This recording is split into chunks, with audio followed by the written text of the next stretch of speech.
Silicon Andhra మనబడి బాలానందం చక్కని చిక్కని 16 తెలుగు వినోదం.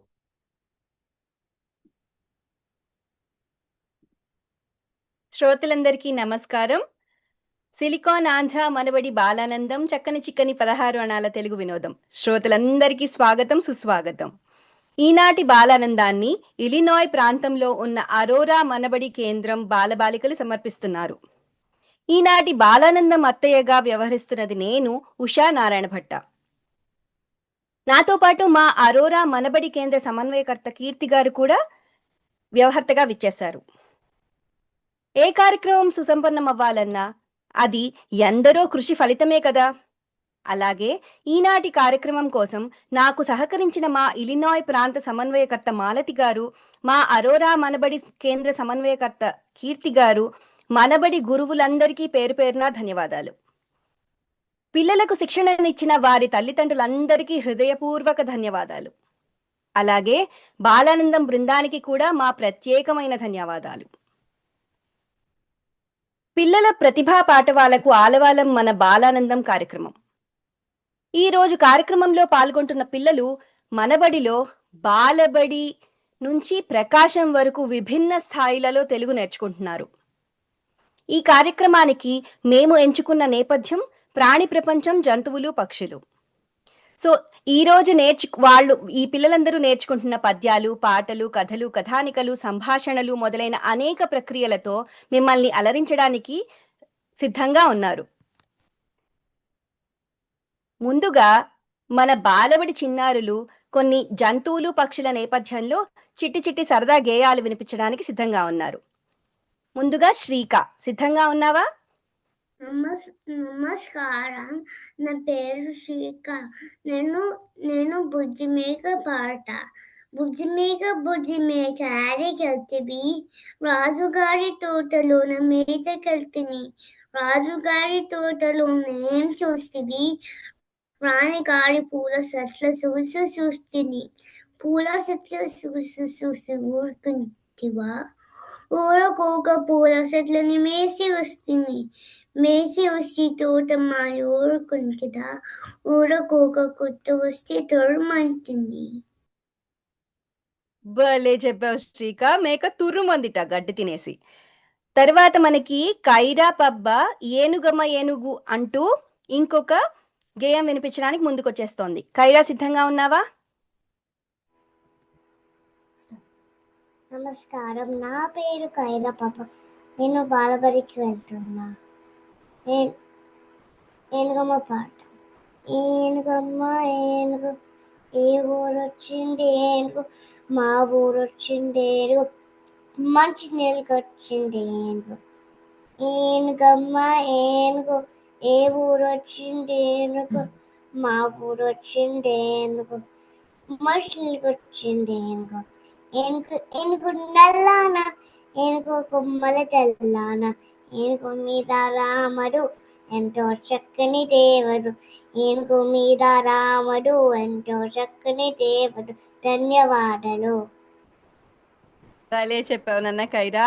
మనందరికీ కూడా ఏనుగే కదా ఇష్టమైన జంతువు. ఏనుగు మీద రాముడు కూడా వచ్చేసాడు. తర్వాత శివాంశ్ మనకి ముందుకొచ్చేస్తున్నాడు. శివాంశ్, సిద్ధంగా ఉన్నావా? నా పేరు శ్రీ శివాంశ్. నేను మనబడిలో బాలబడి చదువుతున్నా. నేను చెట్టి చిలుకమ్మ చెప్తా. చెట్టి చిలుకమ్మ అమ్మ కుట్టిన తోటికెళ్ళవా, పండు తెచ్చవా, గూట్లో పెట్టవా, కుటుకు మింగవా, గూట్లో పెట్టవా, కుటుకు మింగవా, కుటుకు మింగవా. ధన్యవాదములు. చక్కగా చెప్పావు శివాంశ్. తర్వాత మన ముందుకు వచ్చేస్తున్నది రియాన్. రియాన్, సిద్ధంగా ఉన్నావా? నమస్కారం, నా పేరు రియాన్. నేను అందరికి అంకిల పాట చెప్తాను. 1 2 3 చీమలు అన్ని కూడు, 4 5 6 ఉత్తికి 4 చేలు, 7 8 9 చీమల బారు ఎక్కింది, 10 లడ్డూలు 10 లంగా చక చక పుట్టకి చేర్చంగా. భలే భలే చెప్పావు రియాన్. చిన్న చిన్న చీమలు బారు కూడా మనకి అంకెలు నేర్చుకోవడానికి చిన్న చిన్న గేయాలు భలే రాశారు కదా. ఈ గేయాలతోనే మనందరం తెలుగు నేర్చుకోవడం మొదలెట్టుంటాం. చాలా చక్కగా చెప్పారు నాన్న. బాలబడి చిన్నారులందరూ. తర్వాత మనం జంతువులు పక్షుల నేపథ్యంలోనే మన తెలుగులో బోలెడు పద్యాలు ఉన్నాయి. చిన్నప్పుడు మనం మంచి బుద్ధి విషయాలు సులభంగా నేర్చడానికి ఇలాంటి పద్యాలు మనం నేర్చుకునే ఉంటాం. అలాంటి పద్యాలు వినిపించడానికి ముందుగా ప్రకీర్తి హరి మన ముందుకు వచ్చేస్తోంది. ప్రకీర్తి, సిద్ధంగా ఉన్నావా? అందరికీ నమస్కారం. నా పేరు ప్రకీర్తి హరి. నేను మనబడిలో ప్రవేశం చదువుకుంటున్నాను. నేను 2 వేమన పద్యాలు చెప్తాను. ఎలుక తోలు తెచ్చి ఏడాది ఉతికినా నలుపు నలుపే గాని తెలుపు కాదు. కొయ్య బొమ్మ తెచ్చి కొట్టినా పలుగున విశ్వదాభిరామ వినురవేమ.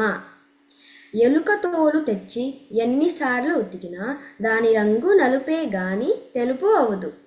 చెక్క బొమ్మని కొట్టినంత మాత్రాన అది ఉలకదు పలకదు.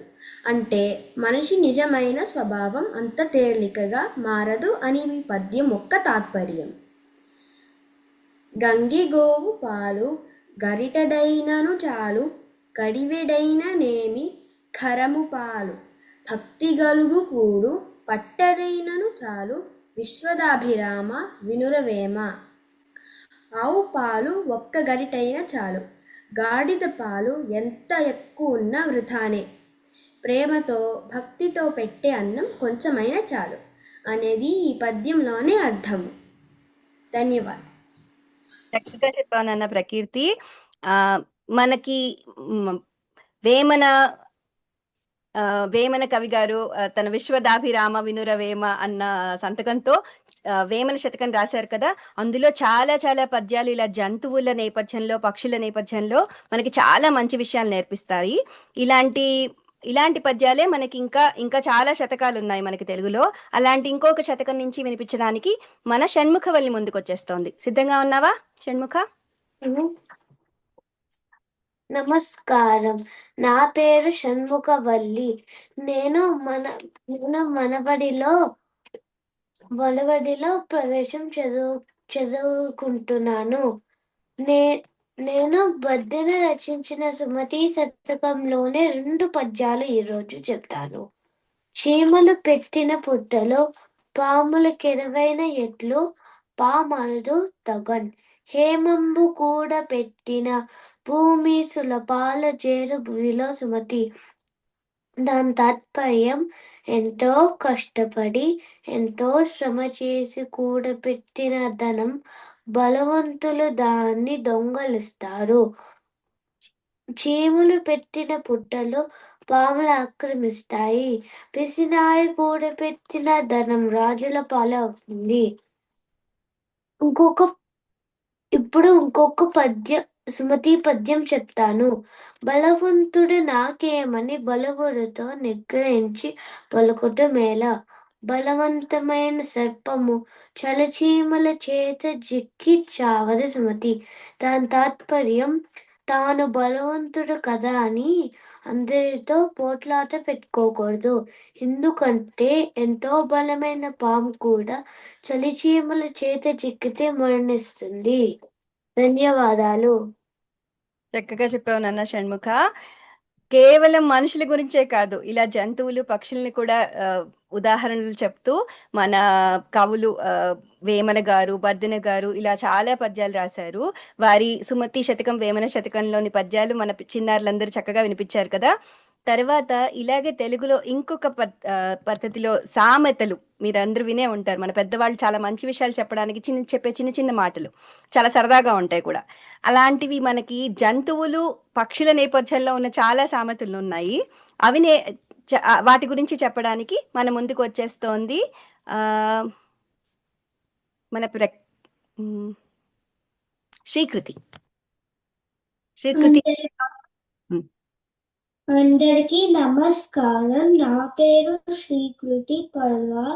నేను ప్రవేశం జరుపుతున్నాను. నేను తెలుగు సామెతలు చెప్తాను.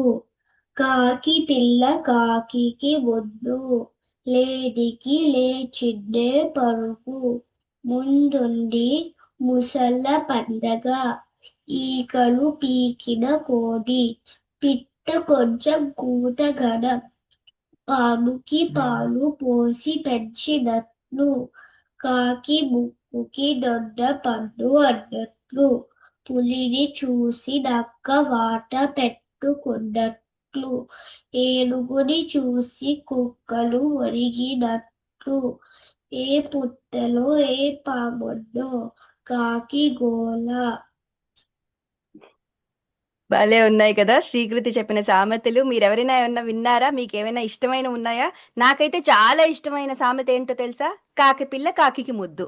మనమేమో కాకి నల్లగా ఉంటుంది, ఎలా అస్సలు అందంగా ఉండదు అనుకుంటాం కదా, కానీ దాని అమ్మకు మాత్రం అదే చాలా ఇష్టంట.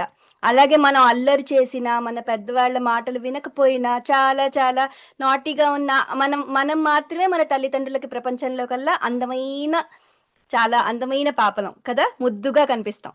సో ఇలా సామెతలు మనకి జీవితంలో చాలా ఎలా ఉండాలో కూడా నేర్పిస్తాయి. మీరు కూడా నేర్చుకుని మీ పెద్దవాళ్ళకి చెప్పండి, సరేనా? తర్వాత ఇలాగే జంతువులు పక్షులు అనంగానే మనకి మన హిందూ పురాణాల్లో కొన్ని దేవుళ్ళు వాళ్ళ వాహనాలు గుర్తుకొచ్చేస్తాయి కదా. అలాంటి వాటి గురించి చెప్పడానికి మన శ్లోక ముందుకొచ్చేస్తోంది. శ్లోక సిద్ధంగా ఉన్నావా?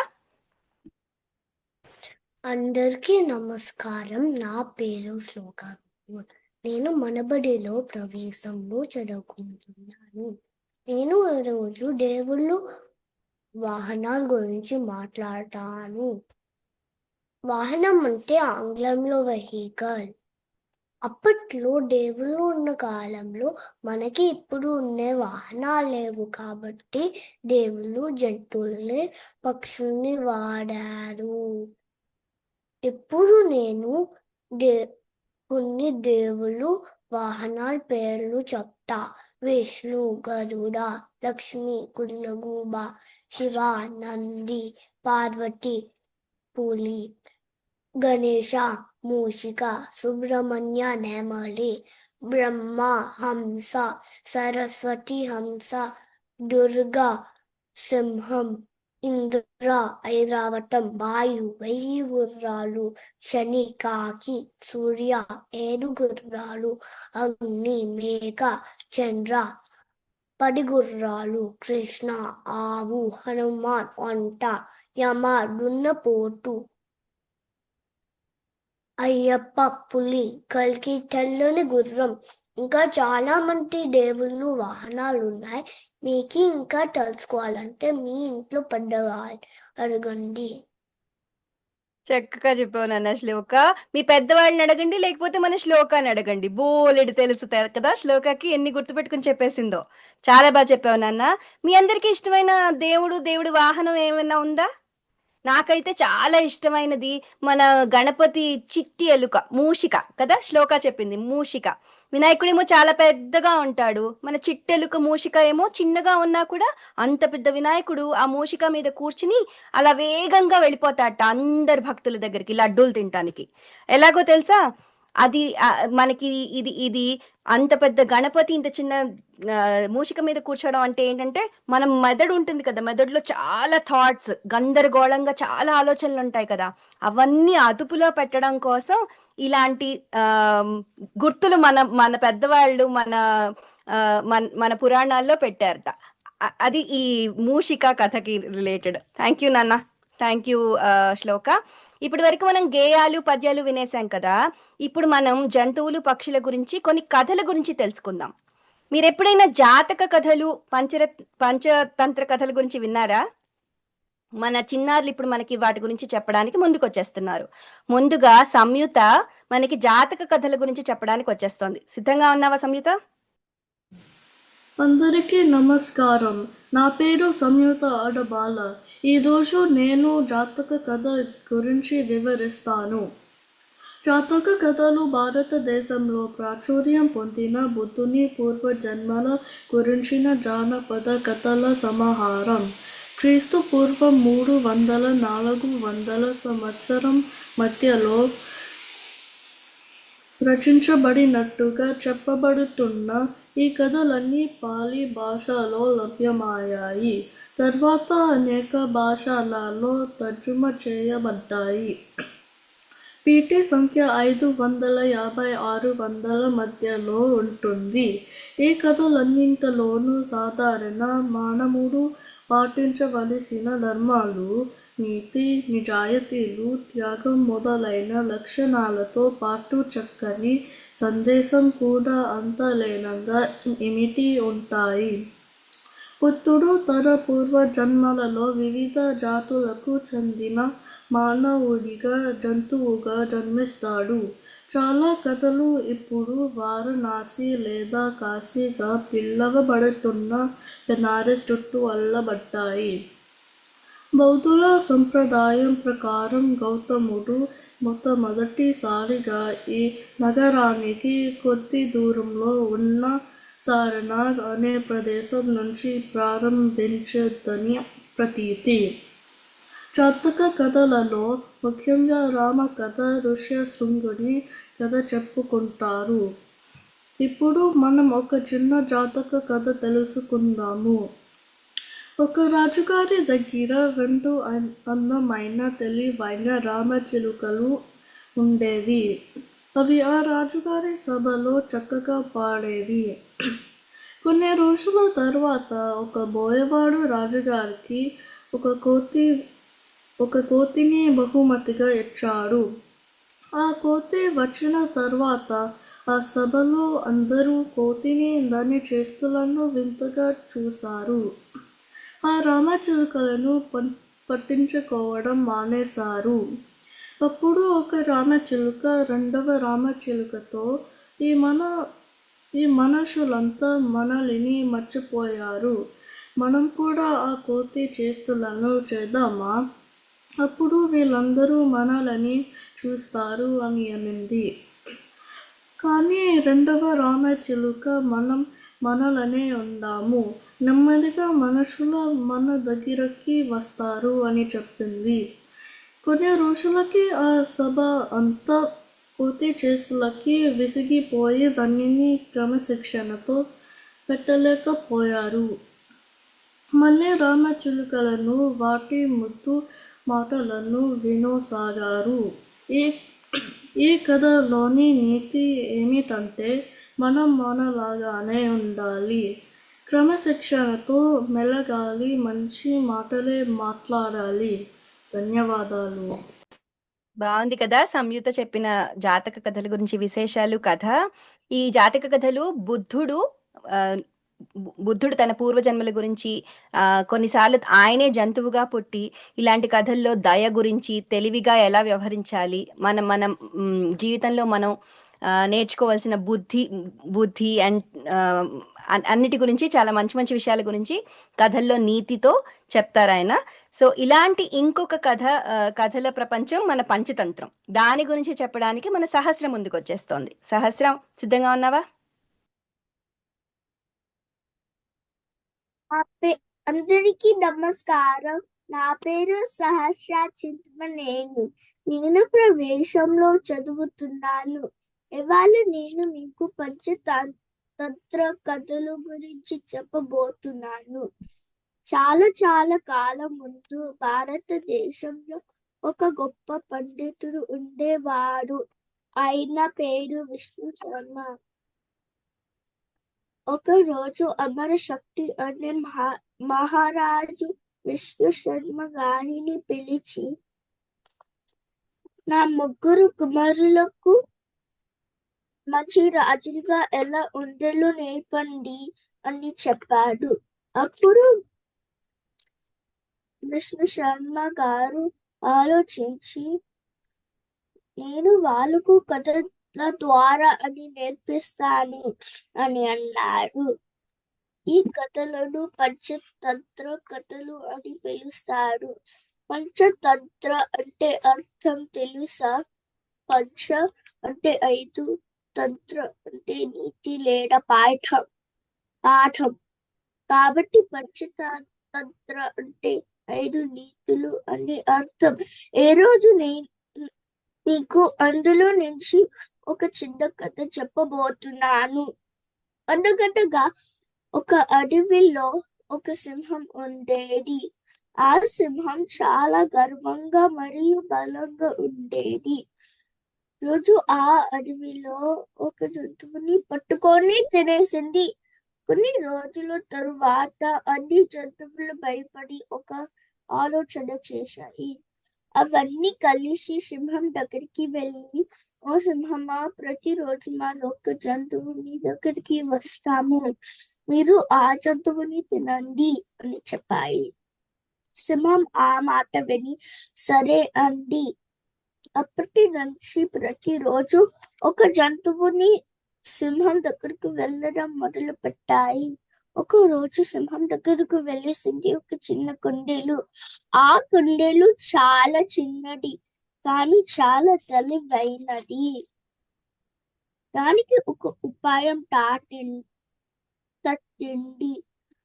ఆ రోజు కుందేలు కొంచెం ఆలస్యంగా వెళ్ళింది. సింహంకి చాలా కోపం వచ్చింది. నువ్వెంత ఆలస్యంగా ఎందుకు వచ్చావు అని అరిచింది. కుందేలు దానికి, నేను ముందే వచ్చేదాన్ని, కానీ వచ్చే దారిలో ఇంకో సింహం నన్ను పట్టుకుంది. నేను చాలా కష్టపడి ఆ సింహం నుంచి తప్పించుకుని వచ్చాను. సింహంకి ఇంకా చాలా కోపం వచ్చింది.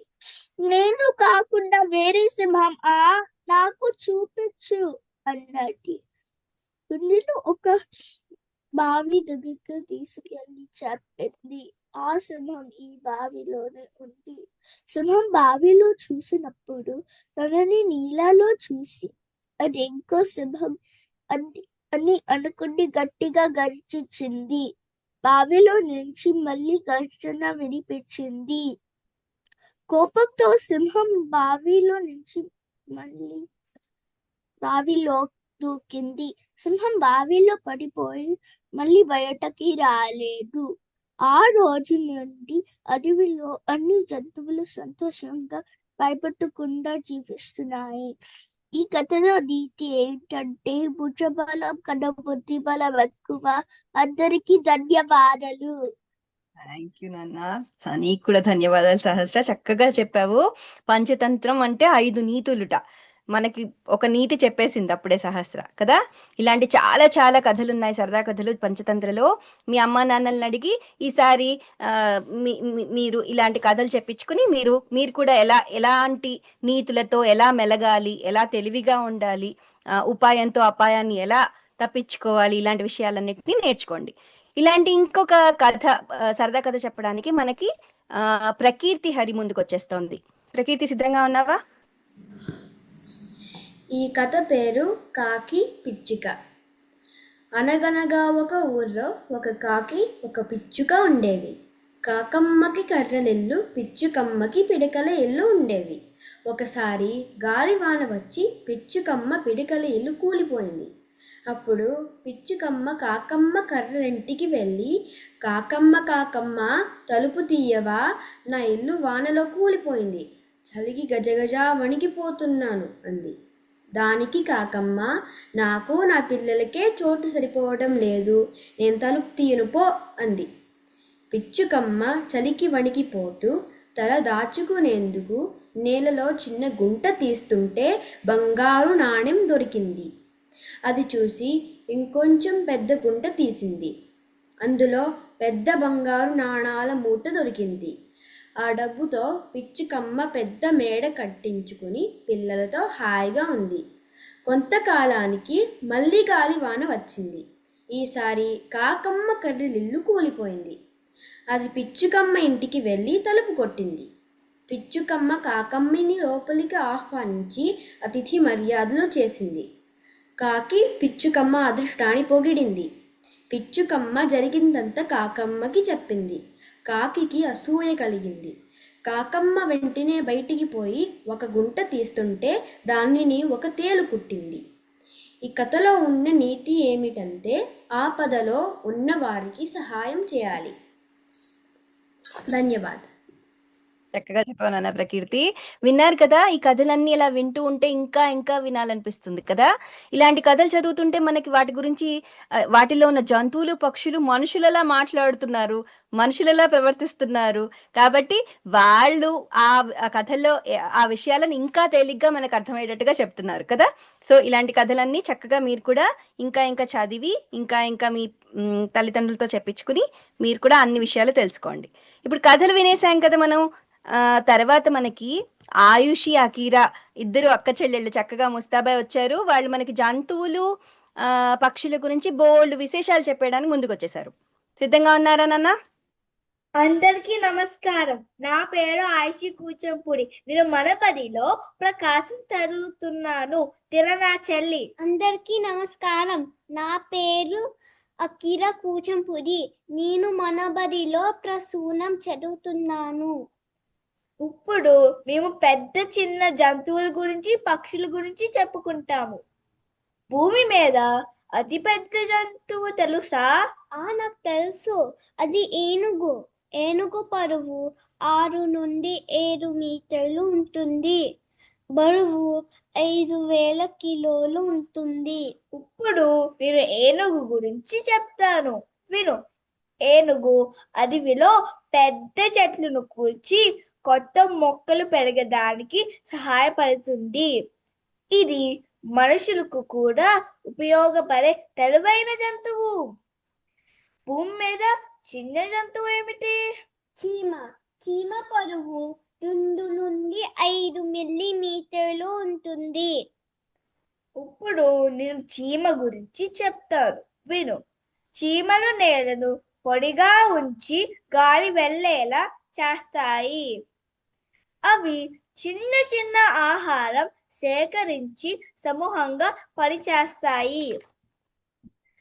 అతిపెద్ద నీటి జంతువు ఏమిటి? నీలి తిమింగలం. దాని పొడవు 30 మీటర్లు ఉంటుంది. బరువు 150 టన్నులు ఉంటుంది. ఇప్పుడు నేను నీలి తిమింగలం గురించి చెప్తాను, విను. ఇది సముద్రంలోని ఆహార గొలుసులో ముఖ్యమైన భాగం. సముద్రాన్ని శుభ్రంగా ఉంచడంలో సహాయపడుతుంది. అతి చిన్న నీటి జంతువు తెలుసా? నాకు తెలుసు. అది స్టౌట్ ఫ్లోటింగ్ చేప. దాని పొడవు 8 మిల్లీమీటర్లు ఉంటుంది. ఇప్పుడు నేను స్టౌట్ ఫ్లోటింగ్ చేప గురించి చెప్తాను, విను. ఇది ఇతర చేపలకు ఆహారంగా ఉంటుంది. సముద్ర జీవాలకు ఆహార గొలుసులో కొనసాగించడంలో సహాయపడుతుంది. అతిపెద్ద పక్షి ఏమిటి? ఆస్ట్రిచ్. ఆస్ట్రిచ్ పొడవు 2.5 మీటర్లు ఉంటుంది. బరువు 150 కిలోలు ఉంటుంది. ఇప్పుడు నేను ఆస్ట్రిచ్ గురించి చెప్తాను, విను. ఆస్ట్రిచ్ గుడ్లు చాలా పెద్దవిగా ఉంటాయి. వాటిని మనుషులు ఉపయోగిస్తారు. ఇది వేగంగా పరిగెత్తుతుంది కాబట్టి అడవిలో దాని శత్రువుల నుంచి తప్పించుకుంటుంది. ప్రకృతిలో పక్షుల వైవిధ్యాన్ని కాపాడడంలో సహాయపడుతుంది. అతి చిన్న పక్షి ఏమిటి? Humming bird. హమ్మింగ్ బర్డ్ బరువు 5 నుండి 6 సెంటీమీటర్లు ఉంటుంది. బరువు 2 గ్రాములు ఉంటుంది. ఇప్పుడు నేను హమ్మింగ్ బర్డ్ గురించి చెప్తాను, విను. హమ్మింగ్ బర్డ్ పువ్వుల నుంచి తేనె తాగుతుంది. ఇది పువ్వులకు పరాగ సంపర్కం చేయడంలో సహాయపడుతుంది. దాంతో మొక్కలు పండ్లు ఇస్తాయి. ఇది ప్రకృతిలో అందం మరియు సమతుల్యతకు చిహ్నం. మీకు జంతువులు జంతువులు పక్షుల గురించి ఇంకా నేర్చుకోవాలంటే మీ ఇంట్లో వాళ్ళని పెద్దవాళ్ళని అడగండి. ధన్యవాదాలు. చాలా చాలా బాగా చెప్పారు ఆయుష్, అకిరా. మేము బోలెడు కొత్త కొత్త విషయాలు తెలుసుకున్నాం మీ మీ సంభాషణలోంచి. మేము కూడా ఇంకా కావాలంటే మిమ్మల్ని అడుగుతాం, సరేనా? ఆ ఇప్పుడు మనము ఆ మన భారతదేశంలోని ఆ జంతువులు పక్షుల గురించి మనకి చెప్పడానికి మన నిత్య ముందుకు వచ్చేస్తోంది. నిత్య సిద్ధంగా ఉన్నావా? అవును. నా పేరు నిత్య. నేను ప్రకాశంలో చదువుతున్నాను. నేను ఇవాళ భారతదేశంలోని జంతువులు పక్షుల గురించి చెప్తాను. మన భారతదేశంలో పులులు, ఏనుగులు, కోతులు, జింకలు, కుందేలు లాంటి చాలా అందమైన జంతువులు ఉంటాయి. పులి అంటే టైగర్ మన జాతీయ జంతువు. పులులు ఎక్కువగా మన భారతదేశ అడవులలో ఉంటాయి. పులి శరీరం మీద నల్లటి పసుపు చారలతో చూడటానికి చాలా అందంగా ఉంటుంది. మన దేశ అడవులలో ఏనుగులు అంటే ఎలిఫెంట్స్ కూడా ఉంటాయి. అవి చాలా తెలివైనవి. గుజరాత్లోని గిర్ అడవులలో ఆసియా సింహాలు అంటే ఏషియాటిక్ లయన్స్ జీవిస్తాయి. అవి చాలా అరుదైనవి. అలాగే మన భారతదేశంలో తెల్లని కొంగలు, చిలుకలు, బాతులు, బుల్బుల్ పక్షులు, కింగ్ ఫిషర్లు లాంటి చాలా అందమైన పక్షులు ఉంటాయి. కాకి, చిలుక, పావురం, పిచ్చుక, కోయిల లాంటి పక్షులు మన ఇంటి చుట్టూ కనిపించే సాధారణ పక్షులు. మన దేశ జాతీయ పక్షి నెమలి అంటే పీకాక్. అది పులి విప్పినాట్యం చేసే చాలా అందంగా ఉంటుంది.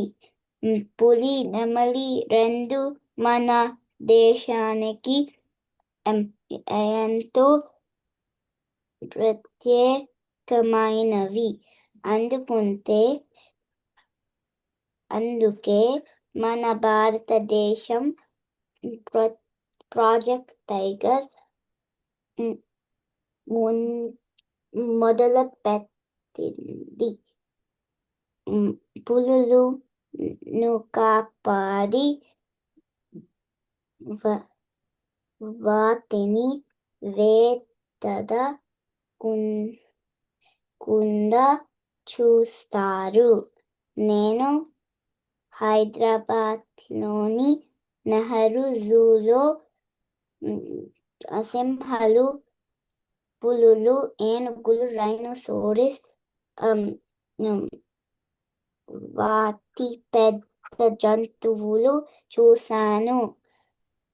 మనం ఈ జూలో జంతువులు, పక్షులు ఇబ్బంది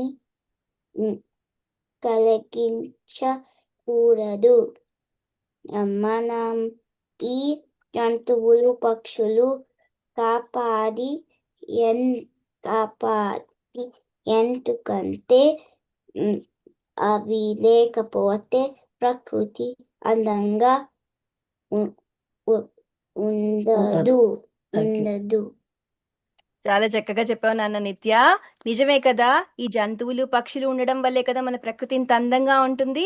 అలాగే మనం జూలకి వెళ్ళినప్పుడు, నేషనల్ పార్క్స్ కి వెళ్ళినప్పుడు జంతువులు పక్షులను చూస్తాం కదా, వాటిని చూసి ఆనందించాలి, కానీ వాటిని ఇబ్బంది పెట్టకూడదు కదా. చాలా చాలా ముఖ్యమైన విషయం చెప్పింది మన నిత్య. తర్వాత మనకి ఇలాగే మన అమెరికాలో ఉండే జంతువులు పక్షుల గురించి చెప్పడానికి మన నిధి ముందుకు వచ్చేస్తోంది. నిధి, సిద్ధంగా ఉన్నావా? అందరికీ నమస్కారం. నా పేరు నిధి దుర్వాకుల. ఈరోజు నేను మాట్లాడబోయే విషయం అమెరికా వనాలలో ముఖ్యమైన జంతువులు. ఒకటి జంతువు జింక. జింకలు ఇక్కడ చాలా ఉంటాయి. పెద్ద కొమ్ములతో మగ జింక అడవి మధ్యలో పరిగెత్తడం కనిపిస్తుంది.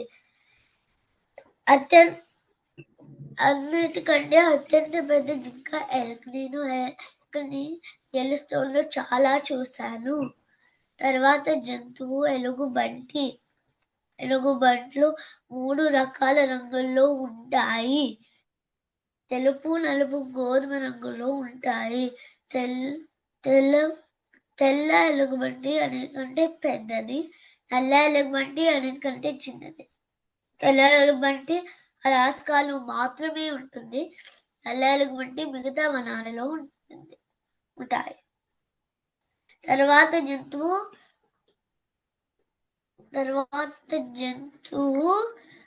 జడల బైసన్. తెలుగులో జడల బర్రె అని అంటారు. నేను బైసన్ ని యెల్లోస్టోన్ లో చూశాను. పుట్టిల్ బేలో ఆహారం పెట్టాను. తర్వాత జంతువు bald eagle. Bald eagle America జాతీయ పక్షి. ఈగల్ని తెలుగులో డేగా అని అంటారు. ఈగలు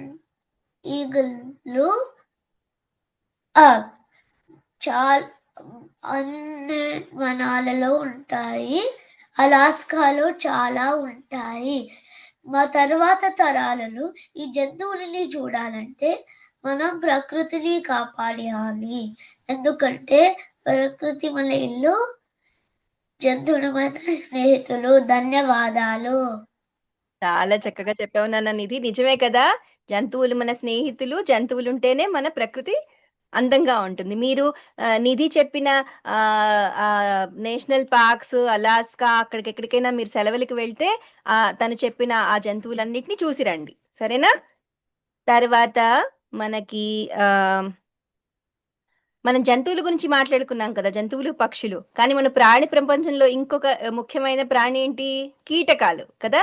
కీటకాల గురించి చెప్పడానికి మన రేయాన్ సిద్ధంగా ఉన్నాడా?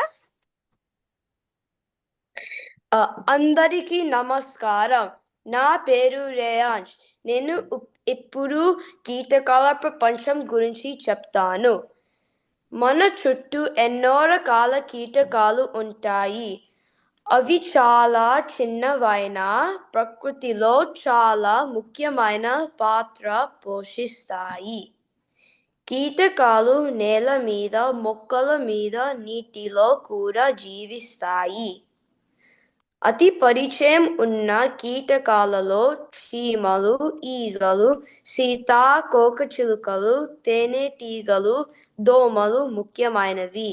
సీతాకోకచిలుకలు అందమైన రంగుల రెక్కలతో మన దృష్టిని ఆకర్షిస్తాయి. తేనెటీగలు మనకు తేనె ఇస్తాయి. చీమలు చాలా కష్టపడి పని చేసే కీటకాలు.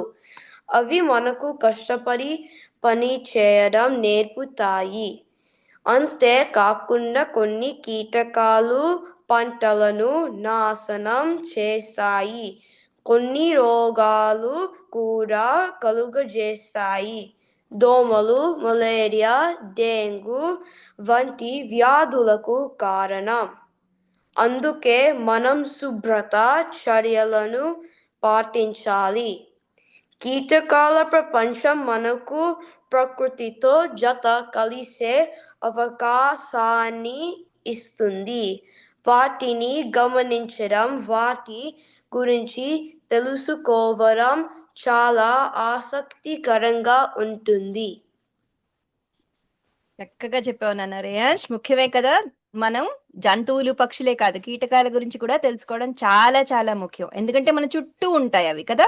మనం తెలుసుకోకపోయినా మన చుట్టూ ఎప్పుడూ ఉంటాయి అవి. చక్కగా చెప్పావు నాన్న. ఇప్పుడు మనం మన శ్రీ రిత్విక్ ఒక మన చిట్టి కథ చెప్తాడట మనకి. రిత్విక్ సిద్ధంగా? అందరికీ నమస్కారం.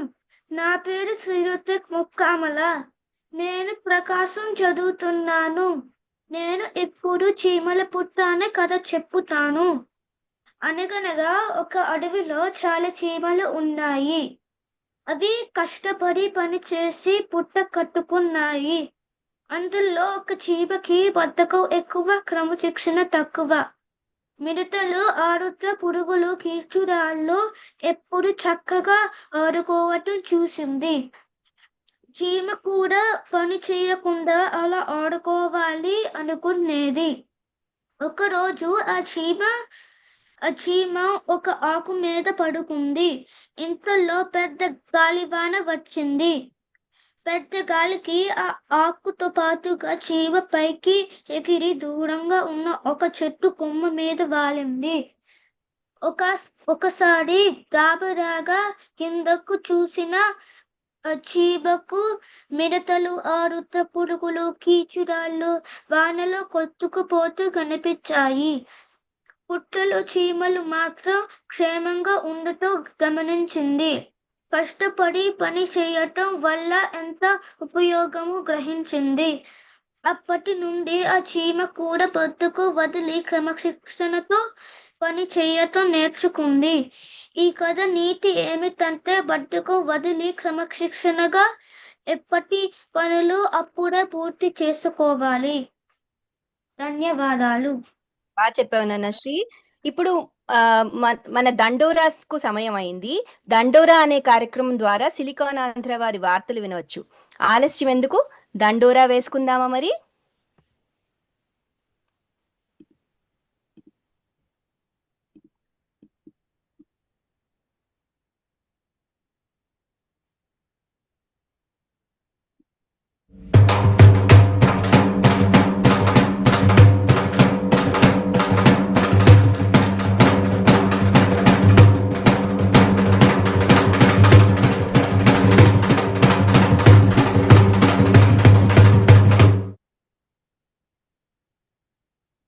నమస్కారం. ఇది దండోరా సమయం. వార్తలు చదువుతున్నది కీర్తి బొలగాని. అమెరికాలో నివసిస్తున్న మనబడి కుటుంబ సభ్యులు కార్తీక వనభోజనాలకు వెళ్తున్నారు. దగ్గరలో ఉన్న వనంలోకి వెళ్ళి ప్రకృతి ఒడిలో ఆటాపాటలతో, తెలుగు పద్యాలతో సందడి చేసి పసందైన తెలుగింటి భోజనాలను ఆరగిస్తున్నారు. పిల్లలందరూ టీవీలకు, ఫోన్లకు దూరంగా రోజంతా ఆరుబయట ఆడుకోవడంతో తల్లిదండ్రులు ఆనందం వ్యక్తం చేస్తున్నారు. ప్రజాకవిగా పేరుగాంచిన కాళోజీ నారాయణరావు గారి వర్ధంతిని నవంబర్ 13న జరుపుకున్నారు. ఈ సందర్భంగా తెలంగాణ సాహిత్య సాంస్కృతిక రంగానికి ఆయన చేసిన సాహిత్య కృషిని స్మరించుకుంటూ నివాళులర్పించినారు. పిల్లలకు ఉపయోగపడే ఎన్నో కార్యక్రమాలను మనబడి నిర్వహిస్తోంది. అందులో బాలానందం ఒకటి. ప్రతి వారాంతరంలో 4 కార్యక్రమాలు ప్రసారమవుతాయి. మనబడి పిల్లలు ఈ బాలానందం కార్యక్రమంలో తెలుగు పద్యాలు, గేయాలు, కీర్తనలు, కథలు, తెలుగు ప్రముఖులు, తెలుగు భాష, తెలుగు రాష్ట్రాలు, సామెతలు, పొడుపు కథలు, తెలుగు మాటలు ఇలా ఎన్నో విషయాల గురించి మాట్లాడతారు. ఇలాంటి కార్యక్రమాలలో పిల్లలు పాల్గొనడం వలన పిల్లల్లో రెట్టింపు ఉత్సాహం కనిపిస్తుంది. బాలబడి నమోదు ప్రక్రియ సంవత్సరాంతరం వరకు తెరిచి ఉంటుంది. 4 నుండి 6 సంవత్సరాల పిల్లలను బాలబడిలో నమోదు చేసుకోవచ్చు. మీ పిల్లలను కూడా మనబడిలో చేర్పించండి. రండి, చేయి కలుపుదాం. వివరాలకు manabadi.siliconandhra.orgని సంప్రదించండి. ఈ వార్తలు అరోరా నగరం, ఇలినాయ్ రాష్ట్రం మనబడి కేంద్రం నుండి ప్రసారమైనాయి. ఈ వార్తలు ఇంతటితో సమాప్తం. నమస్కారం.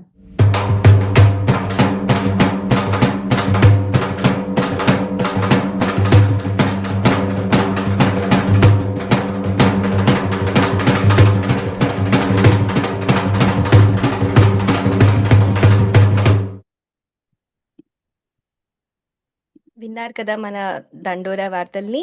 ఇప్పుడు దండోరా తర్వాత మన రిషిత మనకి జంతువుల గురించి, పక్షుల నేపథ్యంలో మన పురాణాల్లో ఉన్న కొన్ని కథల గురించి చెప్తుందిట. ముందుగా దశావతారాల గురించి చెప్పడానికి రిషిత ముందుకు వచ్చేస్తోంది. రిషిత. అందరికీ నమస్కారం. నేను మనబడిలో ప్రసూనం చదువుతున్నాను. నేను ఈరోజు విష్ణు గురించి చెప్పబోతున్నాను. శ్రీ మహావిష్ణు దశ అవతారాలు: మత్స్య అవతారం, కూర్మ అవతారం, వరాహ అవతారం, నరసింహ అవతారం, వామన అవతారం, పరశురామ అవతారం, రామ అవతారం, కృష్ణ అవతారం, భూత అవతారం, కల్కి అవతారం. నేను ఈరోజు చెప్పబోయే కథ విష్ణువు యొక్క రెండవ అవతారం కూర్మ అవతారం. పూర్వకాలములో దేవతలు తమ శక్తువుల్ని కోల్పోయారు. బలవంతులైన అసురులు లోకాన్ని జయించారు. దేవతలు భయంతో విష్ణు దగ్గరకు వెళ్తారు. భగవంతుడు వారి మోర విని ఇలా అన్నాడు: మీరు పాల సముద్రాన్ని మందర పర్వతంతో చిలకండి, వాసుకుని తాడుగా ఉపయోగించండి. అప్పుడు దేవతలు అసురులు పాల సముద్రాన్ని చిలకడం ప్రారంభించారు. పర్వతం బరువు వలన అది మునిగిపోసాగింది. అప్పుడు విష్ణుమూర్తి కూర్మ అవతారం ధరించాడు, పెద్ద తాబేలు రూపంలో. పర్వతం తన వీపు పైన ఉంచుకొని నిలబెట్టాడు. దేవతలు అసురులు మళ్ళీ చిలకడం ప్రారంభించారు. అలా అమృతం కలశం నిండంగానే దేవతలకు తమ కోల్పోయిన శక్తువులు తిరిగి వచ్చాయి.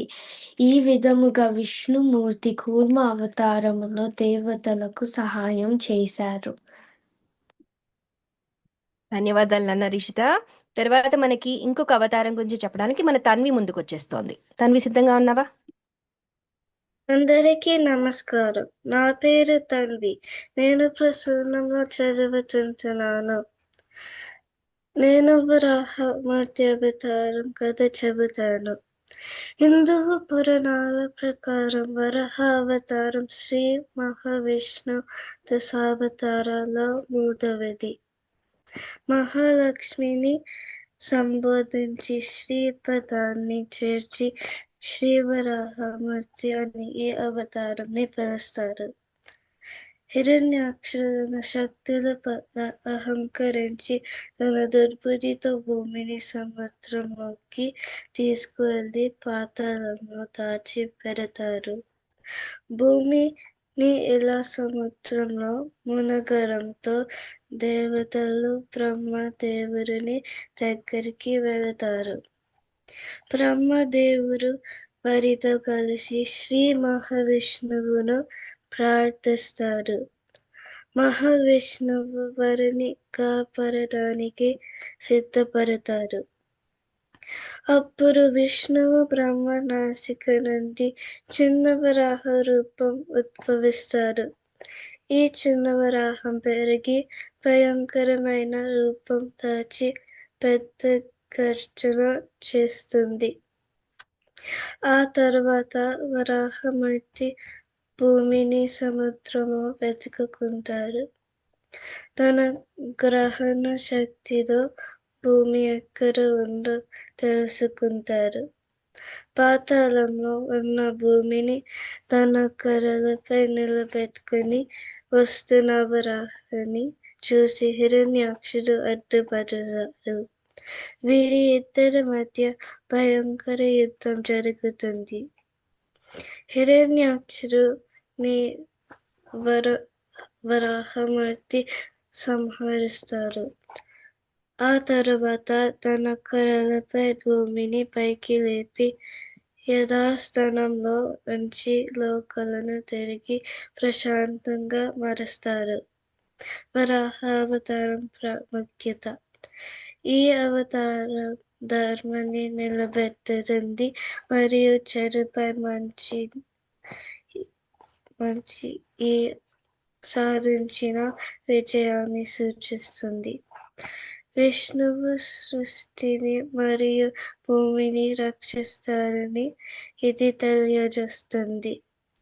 హిరణ్యాక్షుడు తన అహంకారం మూలంగానే నాశనం అయిందని, అహంకారం ఎంత ప్రమాదకరమో ఈ కథ చెబుతుంది. చక్కగా చెప్పావు నాన్న తన్వి. తర్వాత మన లోహిత గజేంద్ర మోక్షం అనే కథతో ముందుకు వచ్చేస్తోంది. లోహిత. అందరికీ నమస్కారం. నా పేరు లోహిత. నేను ఇవాళ చెప్పబోయే కథ పేరు గజేంద్ర మోక్షం. పూర్వం పాల సముద్రం మధ్యలో త్రికూటం అనే పర్వతం ఉండేది. ఆ పర్వతానికి 3 శిఖరాలు ఉండేవి. ఒక శిఖరం బంగారంతో, ఒక శిఖరం వెండితో, ఒక శిఖరం ఇనుముతో చేసిబడి ఉన్నాయి. అడవిలో అన్ని రకాల జంతువులు ఉండగా ఏనుగులు గుంపులుగా తిరిగేవి. ఆ ఏనుగులకి ఒకరోజు దాహం వేసి నీళ్ళ కోసం వెతుకుతూ సరోవరానికి చేరుకుంటాయి. సరోవరంలో దాహం తీర్చుకున్న ఏనుగులు నీళ్ళలో నుండి బయటికి వస్తాయి. కానీ గజరాజుడు మాత్రం నీళ్ళల్లోనే ఉంటాడు. గజరాజుని చూసిన ఒక పెద్ద ముసలి గజరాజుడిని కాళ్ళు పట్టుకొని లోపలికి నీళ్ళలోకి గుంజుతుంది. అప్పుడు గజరాజుడు అతని ప్రాణాల్ని ఎలా కాపాడుకోవాలని ఆలోచిస్తున్నప్పుడు పూర్వజన్మలో చేసిన పుణ్య పూజ గుర్తుకొస్తుంది. అప్పుడు గజరాజుడు ఇలా ప్రార్థిస్తాడు. ఇప్పుడు మహావిష్ణువుని ఇలా ప్రార్థిస్తాడు. ఇప్పుడు నువ్వు తప్ప నన్ను ఎవ్వరూ కాపాడలేరు. మహావిష్ణువుని స్వర్గలోకం నుండి భూలోకంకి రమ్మని ప్రార్థిస్తూ ఉంటాడు. గజరాజుడి ప్రార్థన విన్న మహావిష్ణువు లక్ష్మీదేవికి చెప్పకుండా భూలోకానికి బయలుదేరుతాడు. లక్ష్మీదేవి మహావిష్ణువు వెనకాల బయలుదేరుతుంది. లక్ష్మీదేవి వెనకాల పురుష రూపంలో గరుత్మంతుడు కూడా బయలుదేరుతాడు. భూలోకంకి చేరుకున్న మహావిష్ణువు సుదర్శన చక్రాన్ని పిలిచి నీళ్ళల్లోకి వెళ్ళి ముసలి తలను ఖండించమని చెప్తాడు. అప్పుడు సుదర్శన చక్రం నీళ్ళల్లోకి వెళ్ళి ముసలి తలను ఖండిస్తుంది. అప్పుడు గజరాజుడు ఊపిరిని పీల్చుకుంటాడు. అప్పుడు గజరాజుడు నీళ్ళలో ఉన్న తామర పువ్వును తీసి మహావిష్ణువు కాళ్ళ దగ్గర పెడతాడు. ఈ కథలో మనం నేర్చుకుంది ఏంటిదంటే, భక్తితో పూజ చేస్తే మహావిష్ణువు మనుషుల్నే కాదు జంతువుల్ని కూడా కాపాడతాడు. చక్కగా చెప్పావు నాన్న లోహిత. తర్వాత మనకి నవ్య ప్రాచీన జంతువులు జీవుల గురించి చెప్పడానికి ముందుకొచ్చేస్తోంది. నవ్య, సిద్ధంగా ఉన్నావా? హాయ్ ఫ్రెండ్స్, నా పేరు నవ్య. నేను ప్రకాశంలో చదువుతున్నాను. ఈరోజు మనం మన భూమి మీద చాలా కాలం క్రితం చాలా పెద్ద జంతువులు చాలా పెద్ద జంతువులు గురించి చెప్పుకుందాం. అంటే ఎవరి గురించి తెలుసా? డైనోసార్లు అంటే భయంకరమైన బల్లలు అని అర్థం. అవి బల్లలు లాగే అంటే లిజర్డ్స్ లాగే గుడ్లు పెట్టేవి, కానీ చాలా పెద్దవిగా ఉండేవి.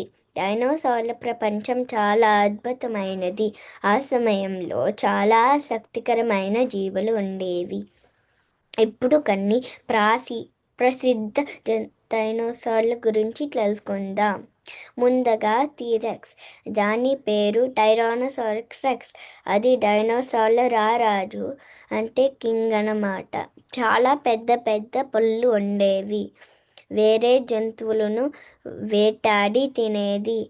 దీనికి ముందు కాళ్ళు, చేతులు చాలా చిన్నగా ఉండేవి. భయంకరంగా అరిచేది. తర్వాత బ్రోంటిసోరస్. అది చాలా నెమ్మదిగా నడిచే మంచి డైనోసార్. దాని మెడ చాలా పొడవుగా ఉండేది.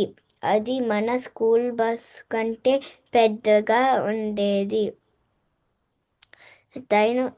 డైనోసార్లతో పాటు ఆకాశంలో తెరసార్లు అనే విచిత్రమైన పక్షులు కూడా ఉండేది.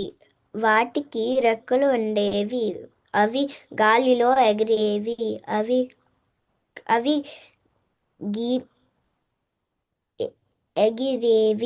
కానీ అవి మనం ఎప్పుడు చూసే పక్షులలాగా ఉండేవి కావు.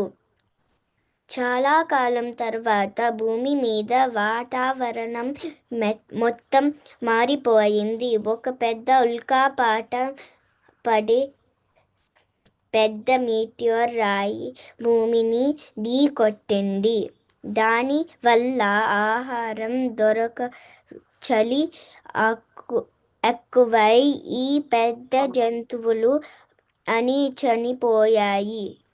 డైనోసార్లు అంతరించిపోయిన చాలా కాలం తర్వాత మంచు యుగంలో అంటే ఐస్ ఏజ్లో కొన్ని వింత జంతువులు భూమి మీద ఉండేవి. డైనోస్ ఏనుగు లాగే ఉండే ఉల్లి మ్యామెట్, పులిలాగే ఉండే సేబర్ టూతెడ్ టైగర్, ఎగురులేని డోడో పక్షి, ఇలా చాలా జంతువులు పక్షులు కొన్ని కారణాల వల్ల అంతరించిపోయాయి. మనం ఇప్పుడు ఈ అంతరించిపోయిన ప్రాచీన జంతువులు పక్షులు బొమ్మలను ఎముకలను మ్యూజియంలలో మాత్రమే చూడగలం. ఇవన్నీ మన భూమి మీద ఒకప్పుడు నిజంగా బ్రతికాయి అంటే ఆశ్చర్యంగా ఉంది కదూ. అలాగే అంతరించిపోయిన జీవులు మళ్ళీ రావు. కాబట్టి మనం ఇప్పుడు భూమి మీద ఉన్న జంతువులు పక్షులు సంరక్షించాలి. ధన్యవాదాలు నాన్న నవ్య, చక్కగా చెప్పావు. ఇలాగే మనకి అంతరించిపోయిన ఇంకొక జంతువు గురించి చెప్పడానికి మన సంబేద్ ముందుకు వచ్చేస్తున్నాడు. సంబేద్, సిద్ధంగా ఉన్నావా? నమస్కారం, నా పేరు సంవేద్. నేను మనబడి ప్రవేశంలో చదువుతున్నాను. వాసుకి ఇండికస్ ఒక పురాతన జంతువు. ఇది మన భారతదేశంలో సుమారు 2 కోట్ల నుండి 3 కోట్ల సంవత్సరాల క్రితం జీవించింది. శాస్త్రవేత్తలు దీన్ని ఒక పెద్ద పాముల వంశానికి చెందిన జంతువుగా గుర్తించారు. దీనికి వాసుకి అనే పేరు హిందూ పురాణాల్లో ఉన్న నాగరాజు వాసుకి నుండి పెట్టారు. ఇండికస్ అంటే ఇది భారతదేశంలో కనుగొనబడిందని అర్థం. వాసుకి ఇండికస్ 10 నుండి 15 మీటర్ల పొడవు ఉంటుంది. ఇది సాధారణ పాము కంటే ఎక్కువ పొడవుగా మరియు బలంగా ఉండేదని శాస్త్రవేత్తలు చెబుతున్నారు. ఇది డైనోసార్ల కాలం తర్వాత జీవించింది. ఈ జంతువు గురించి తెలుసుకోవడం ద్వారా మన భూమిపై ఎన్నో రకాల జంతువులు ఎప్పట్లో ఎక్కడ జీవించాయో మనకు తెలుస్తుంది. శాస్త్రవేత్తలు ఈ అవశేషాల ద్వారా మన భూమి చరిత్రను తెలుసుకుంటారు. ధన్యవాదాలు. చక్కగా చెప్పావు నాన్న సంవేద్. ఇప్పుడు మన శ్రీ మనకి పర్యావరణం గురించి, పర్యావరణంలో మన జంతువుల రోల్ గురించి చెప్తాడు. శ్రీ రుత్విక్, సిద్ధంగా ఉన్నావా? అందరికీ నమస్కారం. నా పేరు శ్రీ రుత్విక్ హుక్కామల. నేను ప్రకాశం చదువుతున్నాను. నేను ఇప్పుడు జంతువులు పర్యావరణకి చేసిన మరియు చేస్తున్న సహాయం అనే విషయం గురించి చెప్పుతాను. మన భూమిని ఆరోగ్యంగా సజీవంగా ఉంచడంలో జంతువులు ఎంతో ముఖ్యమైన పాత్ర పోషిస్తాయి. ప్రతి జంతువు తనదైన విధంగా ప్రకృతికి మేలు చేస్తుంది. తేనెటీగలు, సీతాకోక చిలుకలు, పక్షులు పూల నుంచి పూలకు పరాగ కణాలను తరలిస్తాయి. దీని వల్ల మొక్కలు, పండ్లు, కూరగాయలు, విత్తనాలు ఉత్పత్తి చేస్తాయి. ఇవి లేకపోతే మనకు ఆహారం కూడా తగ్గిపోతుంది. ఏనుగులు వంటి పెద్ద జంతువులు అడవిలో దారులు చేసుకుంటూ విత్తనాలను విసురుతాయి. అవి కొత్త మొక్కలు పెరగడానికి సహాయపడతాయి. పులులు, సింహాలు వంటి మృగాల ఇతర జంతువులు సంఖ్యను తగ్గిస్తాయి. దీనివల్ల మన పర్యావరణం కూడా సమతుల్యం అవుతుంది. మట్టిలో ఉండే పురుగులు, చిన్న కీటకాలు చనిపోయి మట్టిలో కలుస్తాయి. దీనివల్ల మొక్కలు బాగా పెరుగుతాయి. జింకలు, కోతులు తిన్న పండ్ల గింజలను ఇతర ప్రాంతాల్లో వదిలి కొత్త మొక్కలు పెరిగేలా చేస్తాయి. తిమింగలాలు, చేపలు, సముద్ర తాబేళ్లు వంటి సముద్ర జీవులు మన పర్యావరణాన్ని సమతుల్యంగా ఉంచుతాయి. పక్షులు పురుగులను తిని కీటక నియంత్రణ చేస్తాయి.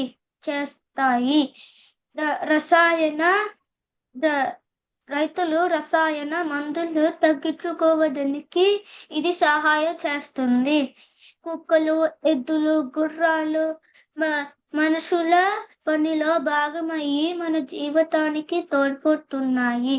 వ్యవసాయం, రవాణా, భద్రత వంటి రంగాల్లో మొత్తానికి జంతువులు గాలి, నీరు, మట్టి, అడవులను రక్షించి మన జీవితానికి సురక్షితం చేసుకుంటాము. మనందరం జంతువులను ప్రేమించాలి, వాటిని కాపాడాలి. జంతువు లేకుండా మన పర్యావరణం కూడా అసంపూర్ణం. కరెక్ట్ గా చెప్పావు రిత్విక్, చాలా బాగా చెప్పావు. నిజమే కదా, మనం ఇవాళ నేర్చుకున్న జంతువులు, పక్షుల గురించి ఎన్ని విషయాలు నేర్చుకున్నాం, అవి జాగ్రత్తగా కాపాడుకుంటేనే మన ప్రకృతి, పర్యావరణం సరిగ్గా ఉంటుంది. బాగా చెప్పావు నాన్న రిత్విక్. ఇప్పుడు ఇదండి మన కార్యక్రమం, ఈనాటి కార్యక్రమం. మనం ఇప్పుడు మన చిన్నారులు చెప్పిన పద్యాలు, పాటలు, కథలు అన్ని విన్నాం కదా. వారందరూ ఇలాగే తెలుగులో చక్కగా మాట్లాడాలని మనబడిలో మనందరి ఆశయం కూడా. మనందరం తెలుగు వింటూ, మాట్లాడుతూ, చదువుతూ ఉంటేనే కదా అది సాధ్యపడుతుంది. అందుకు ఒక ప్రతిజ్ఞ చేద్దాం. మీరందరూ నాతో పాటు చెప్తారా? అందరూ అన్మ్యూట్ చేసుకోండి. చెప్పండి. తెలుగు నా మాతృభాష. తెలుగంటే నాకు చాలా తెలుగు అంటే నాకు చాలా ఇష్టం. తెలుగు వారందరితో నేను తెలుగులోనే మాట్లాడతాను.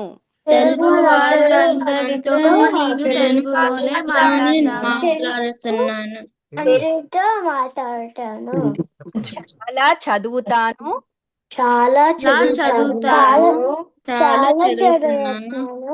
మంచి తెలుగు మాటలు వింటాను అని ప్రతిజ్ఞ చేస్తున్నాను. తల్లి, ఓ తెలుగు తల్లి. మా అందరి ఆశయంలో మీరు కూడా భాగస్వాములు కండి. ఇంకా మ్యూట్ చేసేసుకోండి నాన్న అందరూ. ఈనాటి బాలానందం కార్యక్రమం ఇలినాయ్ లోని అరోరా ప్రాంతంలో ఉన్న మనబడి కేంద్రం పిల్లలు, బాలబాలికల ముద్దు మాటలతో, పాటలతో, కబుర్లతో హాయిగా సమయం గడిచిపోయింది కదా. ప్రతి శని, ఆదివారాల్లో బాలానందం ఉంటుంది. సో రేపు మన ఇతర మనబడి కేంద్రాలు సమర్పించే బాలానందం కార్యక్రమంతో మీ ముందుంటుంది సిలికాన్ ఆంధ్ర మనబడి. మళ్ళీ వచ్చే వారాంతం మరికొన్ని మనబడి కేంద్రాలు సమర్పించే బాలానందంతో మీ ముందుంటుంది సిలికాన్ ఆంధ్ర. విభిన్న కేంద్రాల బాలానంద కార్యక్రమాల సమయాల వివరాల కోసం manabadi.siliconandhra.org బాలానందం చూడండి. అంతేకాదు facebook.com/manabadi బాలానందంకి కూడా వెళ్ళి పిల్లల కార్యక్రమాల వివరాలు తెలుసుకుని లైక్ చేయండి, షేర్ చేయండి, పిల్లల్ని ప్రోత్సహించండి. సెలవా మరి. మీ బాలానందం అత్తయ్య ఇంకా సెలవు తీసుకుంటోంది. నమస్కారం. Thank you.